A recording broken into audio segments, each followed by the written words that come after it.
आज कुछ स्टॉक्स थे जो अलग से ही जिनकी मूव थी, उनके रीजन समझाती हूँ मैं आपको। एक पूरा स्पेस, एक कारण, 3 स्टॉक इम्पैक्ट हुए, एशियन पेंट, ग्रासिम इंडस्ट्री और ब्रिटानिया। रीजन क्या था? देखिए, पहले तो पेंट इंडस्ट्री में, क्योंकि ये छोटी कंपेटिटिव इंडस्ट्री है, 4-5 बड़े प्लेयर्स ही हैं। जब ग्रासिम ने आज से 2-2.5 साल पहले अपनी पेंट इंडस्ट्री में अपनी एंट्री अनाउंसमेंट की, बिरला ओपस ब्रांड को लेकर आया, बात ये की जा रही थी ये बड़ा डिस्ट्रप्टर हो सकता है, बहुत बड़ा केपेक्स लेकर आया था।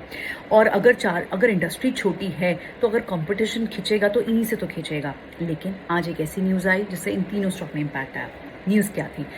बिरला ओपस, जो इनका पेंट डिवीजन है, उसके सीईओ ने रिजाइन किया और वो ज्वाइन कर रहे हैं ब्रिटानिया इंडस्ट्री।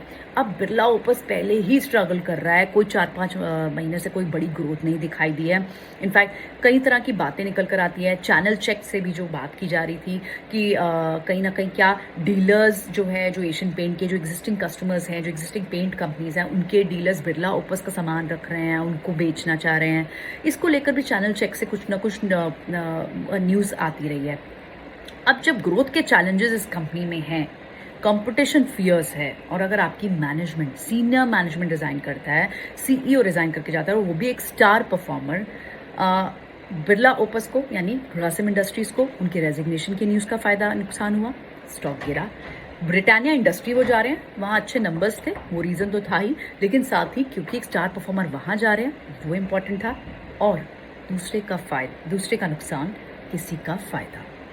एशियन पेंट को इसलिए फायदा बड़ा मिला कि आपने देखा 5% की मूव थी, क्योंकि अगर बिरला ओपस की परफॉर्मेंस इम्पैक्ट होगी तो जाहिर तौर पर कंपटीशन, जिस पर डिस्ट्रप्शन की बात की जा रही थी, डिस्ट्रप्टर जिसे कहा जा रहा था बिरला ओपस को इंडस्ट्री में, अगर वो परफॉर्म ही नहीं कर पाएगा तो फिर एशियन पेंट्स हो, वर्जिन पेंट्स हो, इंडिगो, कैंसाई, इनके लिए नुकसान क्या है, इनका खतरा क्या है? तो बिरला ओपस का नुकसान, इनके लिए फायदा। इसलिए हमने देखा एशियन पेंट्स में आज एक अच्छी मूव थी।